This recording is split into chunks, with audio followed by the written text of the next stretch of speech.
Voyager, la odisea eterna de la humanidad. Un viaje desde la Tierra hacia la eternidad. Prólogo: el silencio y la alineación perfecta. Lejos, mucho más lejos de lo que nuestra intuición biológica puede comprender, dos artefactos construidos por manos humanas navegan a través de la oscuridad perpetua. No hay viento que sople en sus velas, no hay sonido que acompañe su paso, y la luz de nuestra estrella, el Sol, no es más que una estrella brillante entre miles, apenas distinguible en el telón de fondo cósmico. Son las sondas Voyager. En este preciso instante, mientras respiras y lees esto, ellas continúan su viaje a través de un mar en calma cósmico, una región prohibida donde el viento solar ya no tiene dominio. A pesar de la distancia abismal, mantienen sus antenas de alta ganancia, apuntando fielmente hacia ese punto azul pálido que llamamos hogar, prosiguiendo su viaje sin palabras, como embajadores silenciosos de una especie curiosa. La historia de las Voyager no comienza con su lanzamiento, sino con una coincidencia celestial. A finales de la década de 1960, los mecánicos celestes descubrieron una oportunidad única, una alineación geométrica de los planetas exteriores, Júpiter, Saturno, Urano y Neptuno, que ocurre solo una vez cada 176 años. Esta alineación permitiría a una nave espacial utilizar la gravedad de cada planeta como una onda, robando un poco de su momento orbital para impulsarse hacia el siguiente. Era el concepto del Grand Tour. Sin esta asistencia gravitatoria, un viaje a Neptuno habría requerido décadas y una cantidad de combustible imposible de transportar. Con ella, el sistema solar se abría ante nosotros. Era una puerta que se cerraba, una oportunidad que, si no se aprovechaba en los años 70, se perdería para siempre. Y así, de una coincidencia matemática en la danza eterna de los planetas, nació un sueño que trascendería los límites de nuestra imaginación. El proyecto Voyager dejó un legado monumental, reescribiendo los libros de texto de astronomía desde la primera página hasta la última. Completaron con un éxito rotundo la investigación de los gigantes gaseosos y de hielo, y ahora, tras penetrar en el espacio interestelar, siguen enviándonos descubrimientos de incalculable valor sobre la naturaleza de la galaxia misma.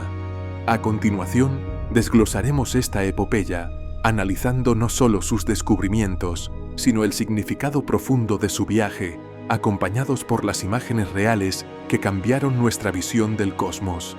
Pero esta historia no es solo la de dos máquinas, es la historia de una especie que, por primera vez, lanzó sus ojos y sus oídos más allá de su jardín, hacia la inmensidad.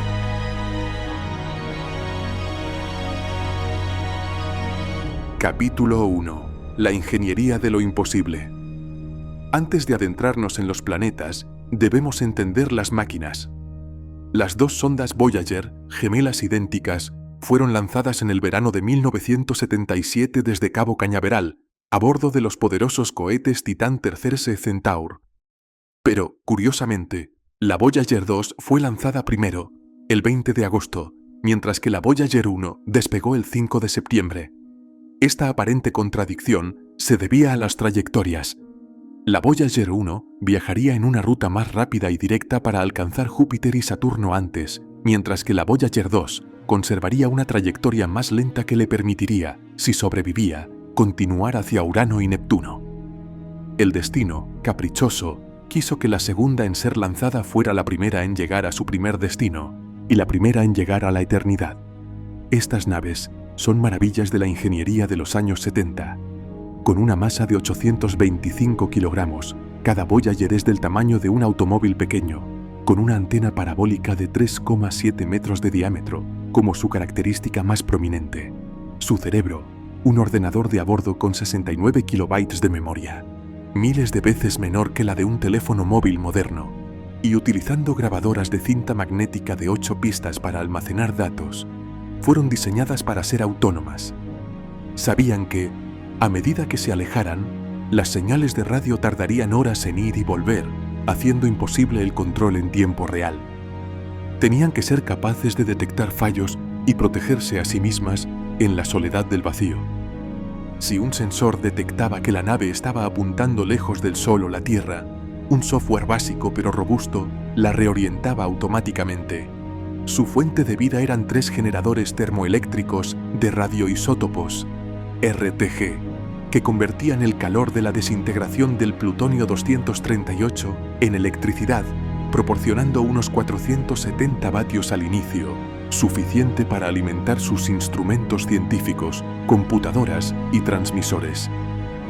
Los instrumentos eran una colección de lo mejor de la época: cámaras de Viricón con diferentes filtros para fotografiar planetas y lunas, espectrómetros infrarrojos y ultravioletas para analizar composiciones atmosféricas, magnetómetros en largos brazos de fibra de vidrio para medir campos magnéticos planetarios, detectores de partículas cargadas y rayos cósmicos, y un instrumento de ondas de plasma que podía escuchar las interacciones del viento solar. Eran cajas robustas, diseñadas para soportar la radiación extrema de los cinturones de Júpiter y el frío absoluto del espacio profundo. No había margen para el error. Una vez lanzadas, no podrían ser reparadas. Eran, en esencia, botellas lanzadas al océano cósmico, confiando en que las matemáticas y la física las guiaran a través de las mareas gravitacionales de mundos desconocidos. Su lanzamiento fue discreto, casi rutinario, en comparación con las épicas misiones Apolo.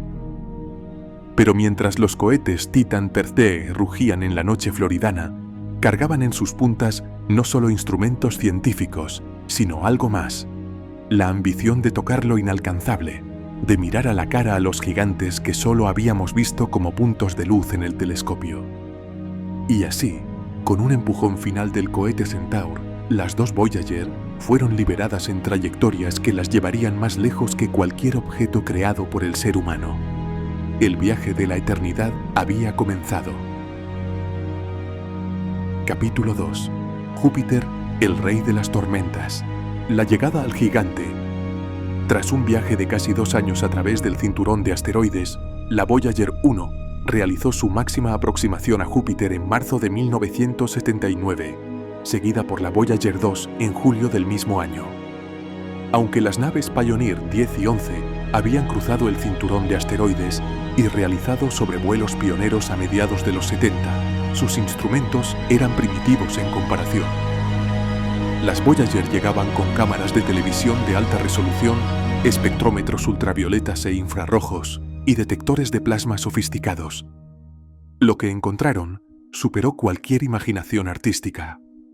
Por primera vez, la humanidad vería a Júpiter no como un disco de bandas amarronadas y blancas, sino como un mundo vivo, dinámico y violento. La primera transmisión de imágenes fue un shock. Aquel planeta, familiar desde los primeros telescopios, se revelaba en toda su complejidad: la atmósfera turbulenta. Observen las imágenes de la atmósfera joviana. No es una mezcla estática de gases, sino un fluido dinámico y violento gobernado por leyes físicas extremas. La Voyager reveló estructuras complejas, cinturones de nubes que rotan en direcciones opuestas a velocidades supersónicas, y vórtices del tamaño de continentes terrestres. La Gran Mancha Roja, una tormenta anticiclónica que ha rugido durante al menos 300 años, fue revelada en detalle, mostrando cómo devora tormentas más pequeñas. Pero lo que más sorprendió fue la escala de los fenómenos atmosféricos. Se observaron relámpagos cientos de veces más potentes que los terrestres y auroras polares causadas por partículas atrapadas en el intenso campo magnético del planeta, el más poderoso del sistema solar. La atmósfera de Júpiter se nos presentó como un laboratorio de mecánica de fluidos a escala planetaria, donde la energía interna del planeta, y no solo el Sol, impulsa el clima. Era un mundo que irradiaba más calor del que recibía, un gigante que aún se contraía lentamente desde su formación, liberando energía que agitaba sus nubes en patrones hipnóticos y caóticos. El anillo fantasma. Fue la Voyager 1 la que, mirando hacia atrás con el Sol eclipsado por Júpiter, descubrió por primera vez la existencia de un anillo alrededor de Júpiter. A diferencia de los majestuosos anillos de Saturno, el de Júpiter es un anillo fantasma, extremadamente tenue y oscuro, invisible desde los telescopios terrestres de la época. Se cree que su componente principal es polvo microscópico, oscuro como el hollín, que se levanta cuando micrometeoritos impactan a velocidades vertiginosas contra los pequeños satélites interiores como Adrastea y Metis. Este descubrimiento cambió la percepción de los anillos planetarios. No eran exclusivos de Saturno, sino un fenómeno común que podía adoptar formas y composiciones radicalmente diferentes. Las lunas galileanas, mundos vivos. Pero quizás el mayor legado en Júpiter fue la transformación de sus lunas. Hasta entonces, se pensaba que las lunas eran cuerpos geológicamente muertos, similares a nuestra luna, llenos de cráteres y silencio. Las Voyager destrozaron esa idea para siempre. Al fotografiar Io, el satélite más interior, los científicos quedaron perplejos. No había cráteres. En su lugar, vieron una superficie moteada de amarillo, rojo y negro, similar a una pizza podrida. La Voyager 1 capturó la primera erupción volcánica extraterrestre activa. Una pluma de azufre elevándose cientos de kilómetros sobre la superficie. Io estaba siendo estirado y comprimido por la inmensa gravedad de Júpiter y la resonancia orbital con Europa y Ganímedes, generando un calor de marea que licuaba su interior. Io era un infierno volcánico, el cuerpo geológicamente más activo del sistema solar, con volcanes que expulsaban azufre y dióxido de azufre a velocidades de escape, creando un tenue pero constante toro de plasma alrededor de Júpiter. Era un mundo donde el suelo mismo estaba en constante renovación, donde los mapas quedaban obsoletos en cuestión de meses. Luego estaba Europa. En lugar de cráteres, su superficie era una cáscara de hielo brillante, entrecruzada por líneas oscuras como venas. Las Voyager proporcionaron los primeros indicios sólidos de que, bajo esa corteza de hielo, podría existir un océano global de agua líquida, mantenido tibio por la misma fricción de mareas que afecta a Io. De repente, la zona habitable del sistema solar se expandió más allá de la Tierra. Europa dejó de ser una bola de hielo para convertirse en uno de los lugares más prometedores para la búsqueda de vida extraterrestre. Ganímedes, la luna más grande del sistema solar, reveló terrenos extraños, con zonas oscuras y antiguas, y otras claras y jóvenes, surcadas por surcos y crestas que sugerían procesos tectónicos en un mundo de hielo y roca. Calisto, por otro lado, era el estereotipo de luna muerta, pero su superficie, la más craterizada jamás vista, contaba la historia de los primeros eones del sistema solar, un registro intacto del bombardeo primordial. Tras acercarse a Júpiter a una distancia de tan solo 349.000 kilómetros, una maniobra de precisión balística, y aprovechar su gravedad para acelerar a velocidades impensables, la Voyager 1 se despidió del sistema joviano para emprender su viaje hacia el Señor de los Anillos. La gravedad de Júpiter la había lanzado como una onda, aumentando su velocidad y ajustando su trayectoria hacia Saturno. El Grand Tour había superado su primer y espectacular examen, la Sinfonía de los Anillos. Tras un viaje de casi 2 años desde Júpiter, la Voyager 1 alcanzó Saturno en noviembre de 1980 y la Voyager 2 llegó en agosto de 1981. Si Júpiter era el rey, Saturno era la joya de la corona. Las imágenes enviadas por la Voyager 1 redefinieron nuestra comprensión de los anillos. Desde la Tierra parecen discos sólidos o bandas simples, pero la Voyager mostró que están compuestos por miles de anillos individuales, ondas de densidad y estructuras espirales. Cada anillo principal estaba compuesto por cientos, miles de anillos más delgados, como las estrías de un disco de vinilo visto bajo una lupa. La resolución era tal que se podían distinguir hélices, perturbaciones causadas por lunas diminutas incrustadas en los anillos y ondas de densidad que se propagaban como las ondas en un estanque, desencadenadas por las resonancias gravitacionales con las lunas pastoras. Descubrieron lunas pastoras, pequeños satélites como Prometeo y Pandora, cuya gravedad mantiene a las partículas de hielo en su lugar, pastoreándolas como ovejas cósmicas, definiendo los bordes nítidos de los anillos. Vieron los spokes, o radios oscuros en los anillos, manchas misteriosas que giran con el campo magnético del planeta y que aún hoy desconciertan a los físicos, creyéndose que son polvo levitado por fuerzas electrostáticas. Saturno se reveló no como un planeta con anillos, sino como un sistema dinámico y complejo, donde la gravedad, el magnetismo y la electrostática creaban un ballet de partículas de hielo y polvo en una escala deslumbrante. El sacrificio por Titán. Aquí llegamos a un punto crucial en la historia de la exploración espacial. La Voyager 1 tenía una trayectoria que le habría permitido, teóricamente, ser dirigida hacia Plutón después de Saturno. Sin embargo, los científicos de la misión, liderados por figuras como el Dr. Ed Stone, tomaron una decisión difícil pero vital. Existía un objetivo de mayor prioridad científica: Titán. Titán es la única luna del sistema solar con una atmósfera densa. Los astrónomos sabían que había metano y sospechaban que la química de Titán podría ser similar a la de la Tierra primitiva antes de la vida. Para ver Titán de cerca, la Voyager 1 tuvo que realizar un sobrevuelo muy cercano al polo sur de Saturno, lo que la expulsó del plano de la eclíptica, el plano donde orbitan los planetas, enviándola hacia arriba, fuera del disco del sistema solar y alejándola de cualquier otro planeta.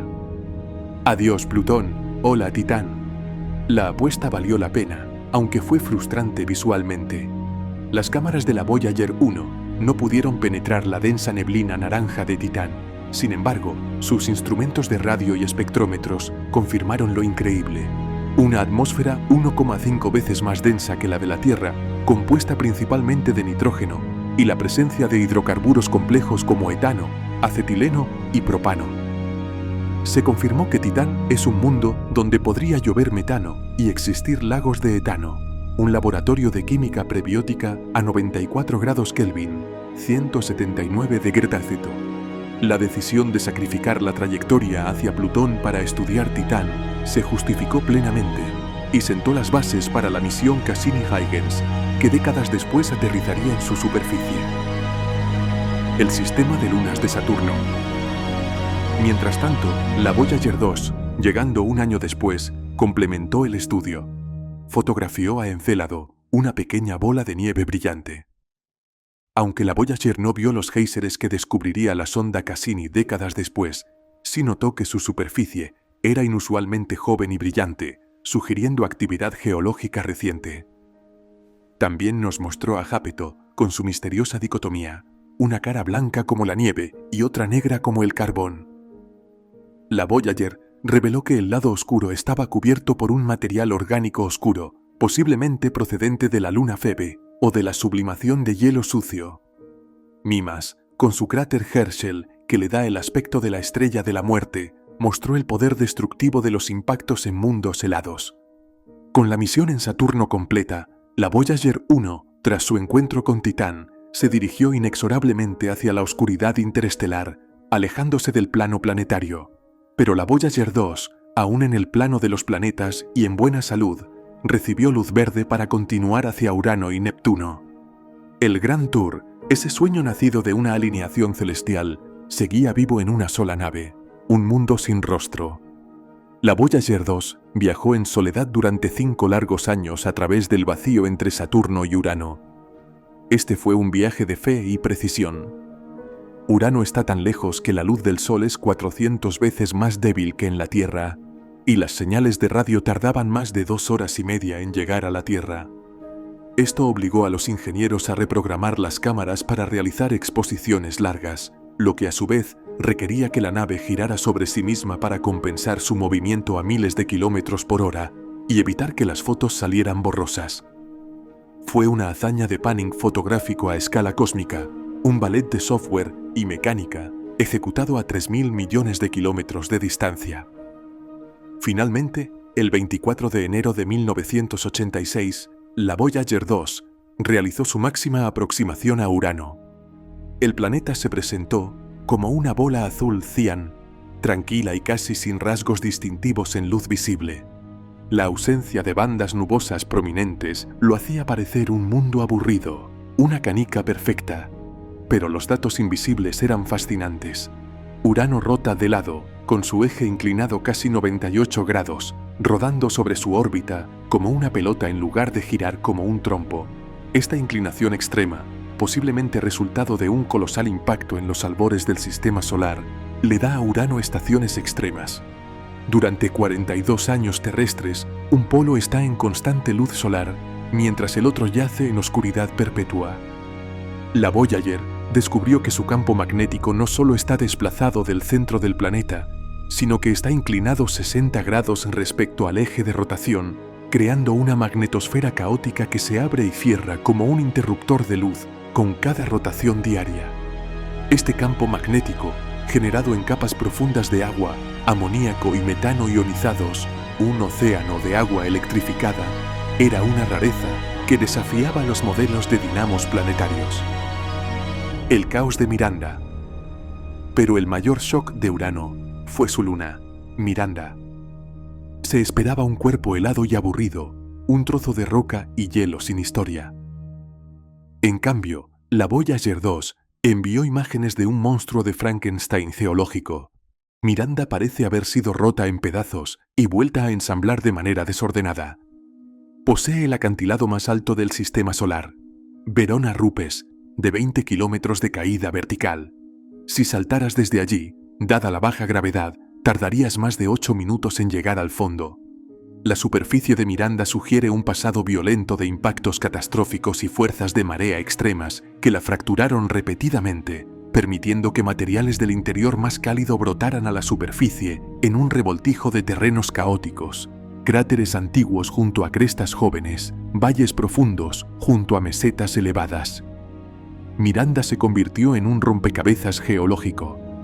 ¿Fue destruida y reacretada? ¿Es el resultado de una convección interna extrema en un mundo pequeño? Su superficie contaba una historia de violencia y renacimiento, escrita en hielo y roca.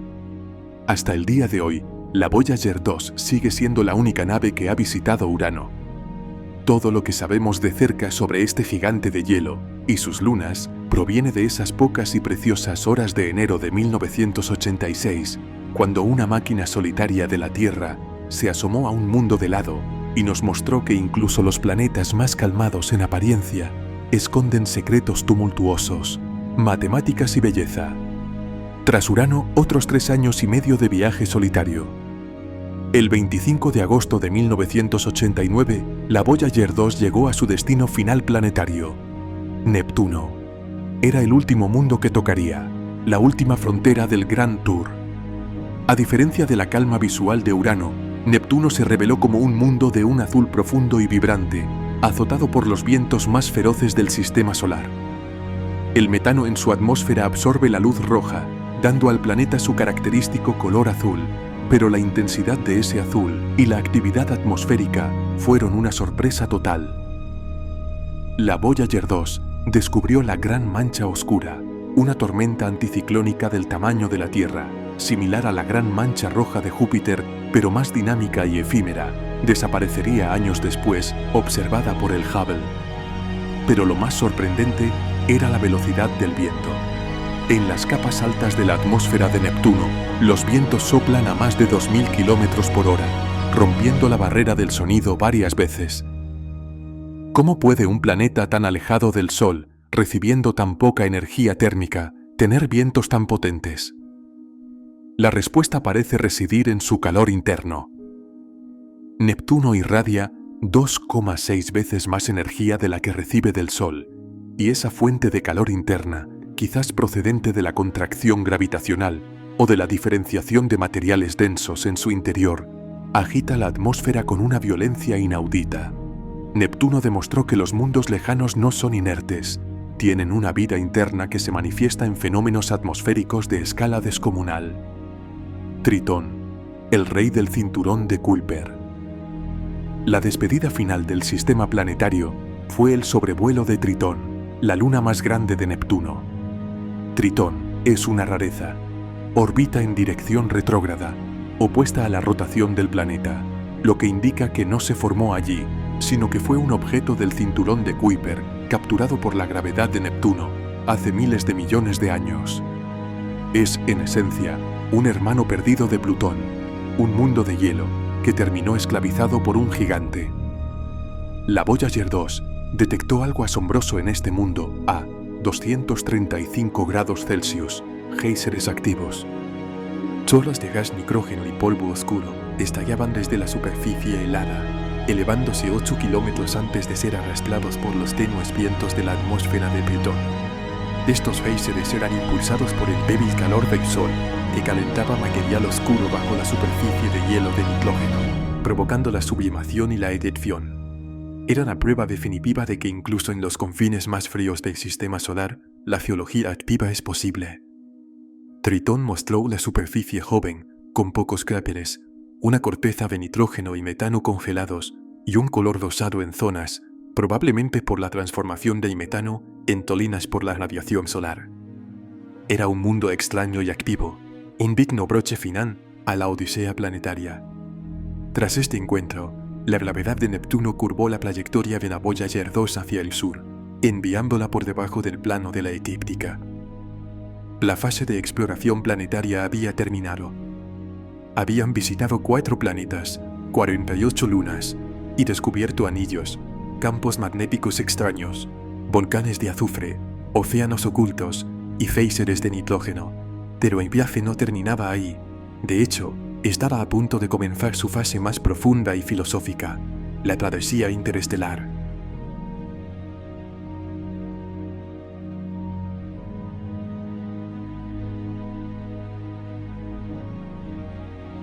Capítulo 6.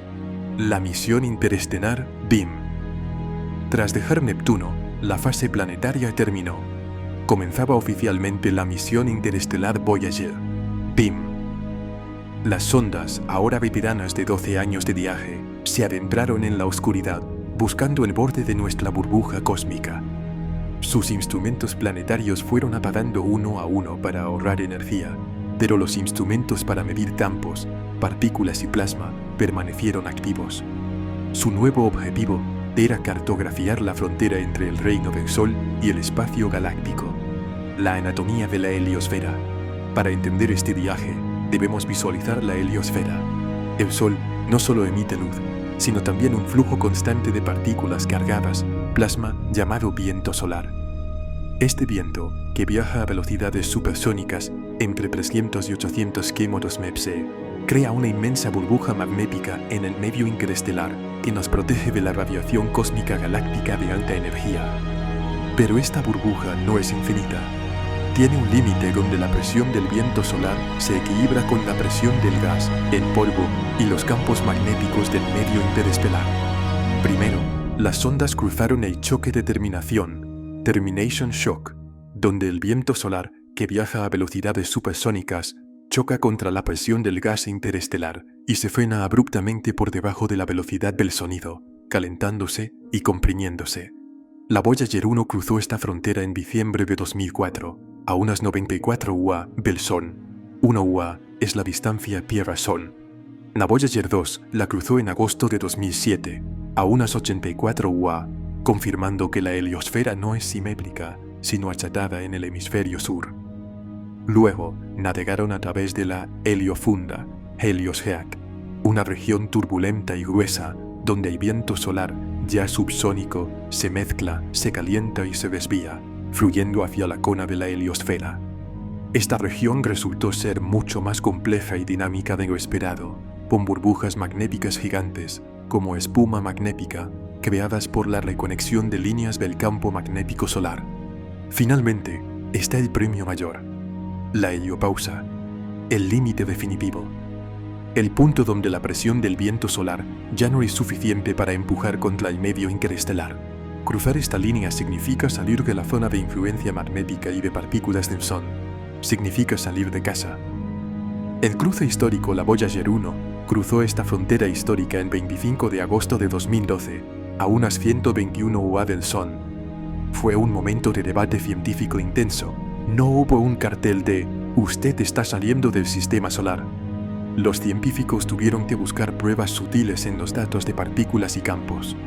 La prueba definitiva llegó cuando detectaron un cambio drástico en la población de partículas, los rayos cósmicos galácticos, de alta energía, provenientes de supernovas lejanas, se dispararon en un 20%, mientras que las partículas del viento solar, de baja energía, desaparecieron casi a cero. El entorno había cambiado radicalmente. Ya no estaban en el viento solar, sino en el océano interestelar. Además, la densidad del plasma a su alrededor aumentó dramáticamente. A través de las ondas de plasma audibles por sus instrumentos, vibraciones en el plasma que pueden traducirse a frecuencias audibles, la Voyager 1 confirmó que estaba navegando en un medio mucho más denso, el material de las estrellas muertas, el aire galáctico. NASA oficializó el anuncio en septiembre de 2013. La humanidad se había convertido en una especie interestelar.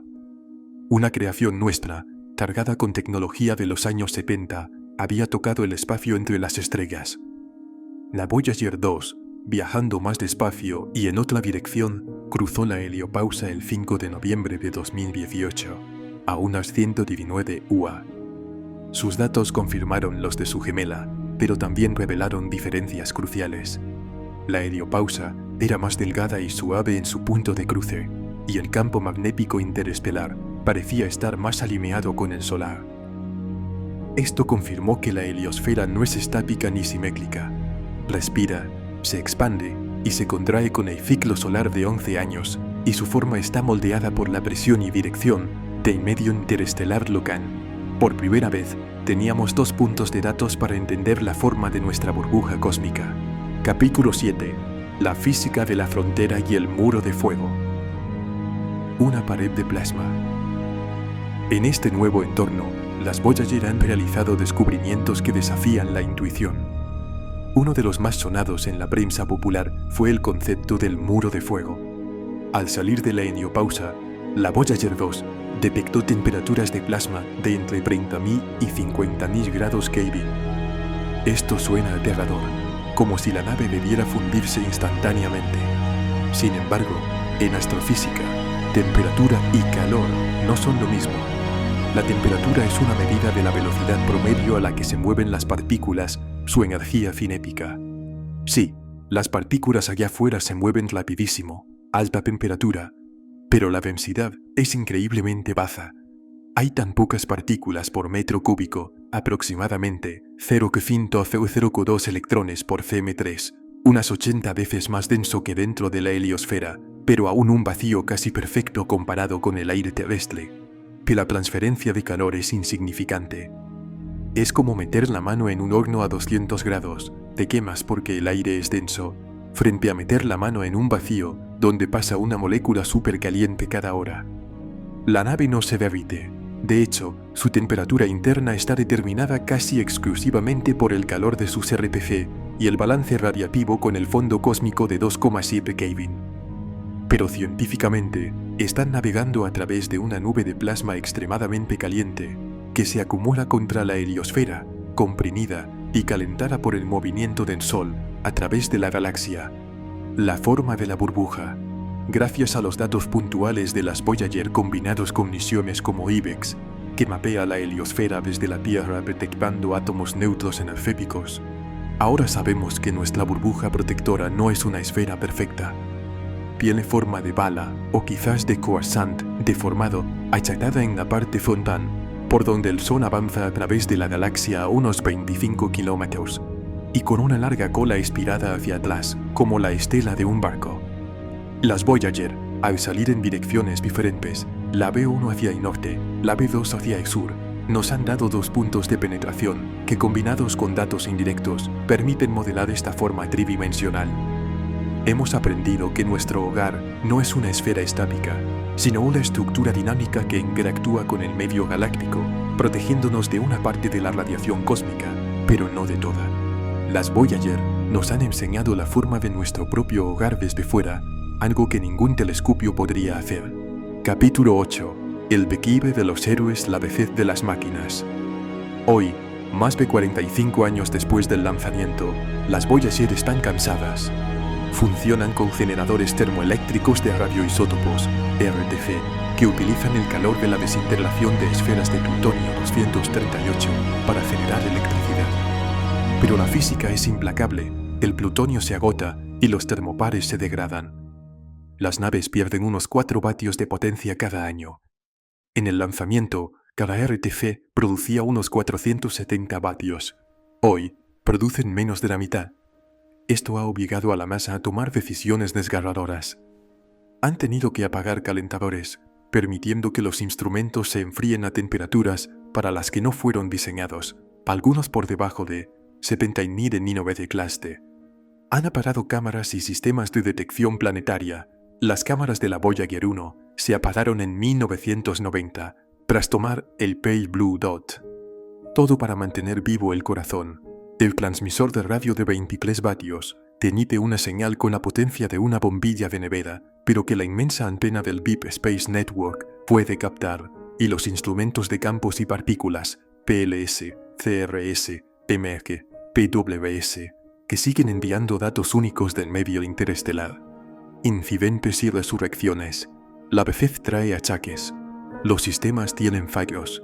En 2022, la Voyager 1 comenzó a enviar datos de telemetría basura.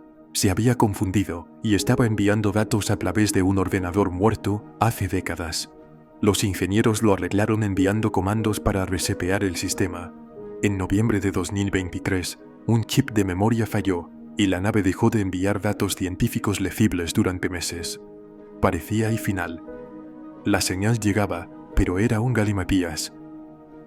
Pero en una hazaña de telecirugía informática a 24.000 millones de kilómetros de distancia, la señal tarda 22 horas y media en llegar a la nave y otras 22,5 en volver. Los ingenieros del Jet Propulsion Laboratory lograron diagnosticar el problema. Un 3% de la memoria del ordenador de datos de vuelo estaba corrupta. No podían reparar el chip, pero lograron reubicar el código afectado en otra parte de la memoria sana. En abril de 2024, después de meses de trabajo, la Voyager 1 volvió a enviar datos claros. Estas máquinas, construidas por ingenieros que ya son abuelos o han fallecido, se niegan a morir. Son testarudas, son Voyager. Sin embargo, el final es inevitable. Alrededor de 2030, es probable que no quede suficiente energía para alimentar ni un solo instrumento científico. El transmisor podría seguir funcionando unos años más, pero eventualmente, incluso la señal de portadora, el simple latido que indica que está viva, se desvanecerá por debajo del umbral de detección. Las Voyager se quedarán mudas. Pero no se detendrán. Capítulo 9. El futuro lejano y la nube de Oort. La escala real del sistema solar. Es común pensar que, al cruzar la heliopausa, las Voyager salieron del sistema solar. Magnéticamente y en términos de partículas solares, sí, pero gravitacionalmente, no. El dominio de la gravedad del Sol se extiende mucho más allá, hasta donde su influencia supera a la de otras estrellas. Las naves viajan ahora hacia la nube de Oort, el vasto reservorio de cometas que envuelve nuestro sistema como una cáscara esférica, un legado de la formación del sistema solar. La nube de Oort comienza, teóricamente, a unas 2000 unidades astronómicas, UA, del Sol, y se extiende quizás hasta 100.000 UA o más, hasta 1,5 años luz. La Voyager 1 está apenas a unas 163 UA, datos de 2025. Al ritmo actual, unos 3,6 UA por año, o 61.000 km/h, tardará unos 300 años en llegar al borde interior de la nube de Oort, y tardará unos 30.000 años en cruzarla y salir al otro lado. Solo entonces habrán abandonado verdaderamente la influencia gravitacional dominante del Sol. Para cuando la Voyager 1 salga de la nube de Oort, la humanidad tal como la conocemos podría haber cambiado irreconociblemente o desaparecido. Las sondas serán entonces reliquias de una civilización olvidada, viajando en un silencio absoluto. Destinos estelares. Las Voyager no se dirigen a ninguna estrella en particular. Se mueven en órbitas alrededor del centro de la Vía Láctea, determinadas por la velocidad que les dieron los planetas. En unos 40.000 años, la Voyager 1 pasará a 1,6 años luz de la estrella enana roja TIS 445 en la constelación de Camelopardalis. La Voyager 2, por su parte, pasará a 1,7 años luz de la estrella enana roja Ross 248 en la constelación de Andrómeda, en unos 40.000 años también. Pasar significa eso, una aproximación distante. No entrarán en ningún sistema estelar. A partir de ahí, simplemente vagarán por la Vía Láctea, completando una órbita alrededor del centro galáctico cada 225 millones de años. Son, a todos los efectos, satélites artificiales de la galaxia. Sobrevivirán a la Tierra, que será engullida por el Sol en su fase de gigante roja dentro de unos 5.000 millones de años. Sobrevivirán, quizás, a la propia Vía Láctea, cuando ésta colisione con Andrómeda dentro de 4.500 millones de años. Podrían viajar durante eones hasta que una colisión fortuita con una nube de polvo interestelar, muy improbable dada la inmensidad del vacío, o el tirón gravitatorio de una estrella, las desvíe o capture. Su destino es la eternidad, o hasta que el universo mismo llegue a su fin. Capítulo 10. Nosotros en la oscuridad, el disco de oro. Si algún día, dentro de millones de años, una inteligencia extraterrestre intercepta una de estas naves silenciosas y frías, encontrará un mensaje. Adosado al costado de cada sonda, protegido por una carcasa de aluminio y una cubierta con simbología instructiva, hay un disco de cobre bañado en oro de 30 centímetros, The Golden Record. Este disco, curado por un comité liderado por Carl Sagan y Andrew Young, es una cápsula del tiempo, un mensaje en una botella lanzado al océano interestelar. Contiene saludos en 55 idiomas humanos, desde el antiguo acadio hasta el bú, dialecto chino, pasando por el español, el inglés y lenguas indígenas. Contiene sonidos de la tierra, el viento, la lluvia, el trueno, el canto de las ballenas jorobadas, el latido de un corazón humano, el beso de una madre a su hijo, los pasos de un astronauta, el estruendo de un cohete Saturno V despegando. Contiene música, Bach, Mozart, Beethoven, Stravinsky, Louis Armstrong, Chuck Berry, cantos navajos y percusión senegalesa. 90 minutos de la diversidad sonora de nuestra especie. Contiene 115 imágenes codificadas en analógico que muestran nuestra biología, nuestra arquitectura, nuestra forma de comer y de amarnos, nuestros logros científicos, incluyendo la posición de la Tierra en la galaxia y la estructura del ADN, y nuestros retratos. Hay diagramas de nuestro sistema solar y de la nave misma. Y en la cubierta del disco, un mapa de púlsares. Los púlsares son estrellas de neutrones que giran rapidísimo, emitiendo haces de radio con una regularidad de reloj atómico. El mapa muestra la posición de 14 púlsares conocidos respecto al Sol, indicando sus períodos de rotación en código binario, usando la transición del hidrógeno neutro, la frecuencia de 21 femétrato, como reloj universal. Cualquier civilización tecnológica que entienda la física básica del universo podría teóricamente triangular la posición de nuestro Sol y la época del lanzamiento, ya que los períodos de los púlsares cambian lentamente con el tiempo. Es un intento desesperado y hermoso de decir: estuvimos aquí, sentíamos, pensábamos, construimos esto, éramos parte del universo que se observaba a sí mismo. El disco de oro no es para los extraterrestres, es para nosotros. Es un espejo que nos muestra lo que elegimos decir sobre nosotros cuando pensamos en la eternidad. Es un acto de esperanza pura, la creencia de que en la inmensidad del espacio y el tiempo, nuestro susurro podría ser escuchado, nuestra existencia recordada.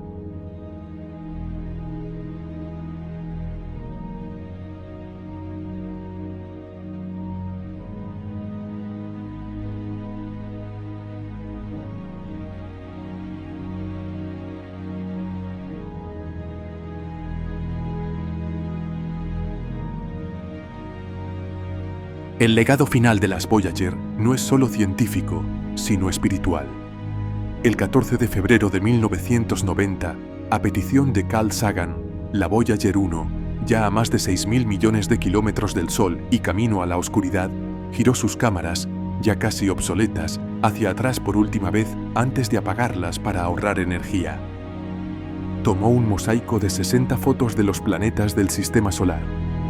En una de esas fotos, un cuadro tomado a través de 3 filtros de color, apenas visible en un rayo de luz solar dispersada, aparecía un punto, un píxel de color azul pálido, la Tierra.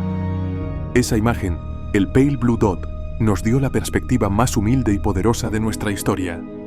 Como escribió Sagan en su libro homónimo, mira ese punto, eso es aquí, eso es nuestro hogar, eso somos nosotros, en él, todos los que amas, todos los que conoces, todos de los que alguna vez has oído hablar, cada ser humano que ha existido, vivió su vida.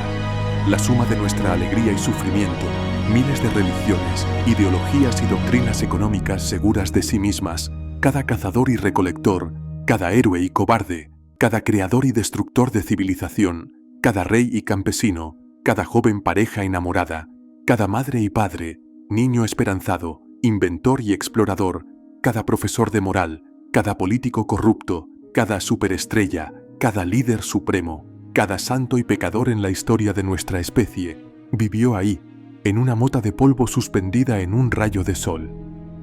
Las sondas Voyager, en su viaje hacia la eternidad, lograron algo más importante que medir campos magnéticos o fotografiar lunas. Lograron que la humanidad se mirara al espejo cósmico y viera su fragilidad y su audacia al mismo tiempo. Somos la especie que, desde un pálido punto azul, lanzó sus sueños más allá de los cielos, más allá del sol, hacia las estrellas. Las Voyager son la materialización de ese sueño. Son nuestra mirada curiosa hecha metal y silicio, nuestro anhelo de trascendencia proyectado en el vacío. Mientras las señales de las Voyager se desvanecen en el ruido de fondo del universo, su viaje continúa. Sobrevivirán a la Tierra. Sobrevivirán quizás a nuestro Sol. Navegarán en silencio por los eones, llevando consigo la prueba de que, en un pequeño planeta rocoso, una especie aprendió a navegar las estrellas, a soñar con lo eterno y a enviar un pedazo de su alma al gran desconocido. Hasta el último bit de datos, hasta el último suspiro de plutonio, seguiremos escuchando desde el pálido punto azul. Larga vida a las Voyager, larga vida a la curiosidad que las impulsó. Que su viaje eterno nos recuerde siempre que, aunque pequeños, somos capaces de cosas inmensas. Somos la especie que tocó las estrellas.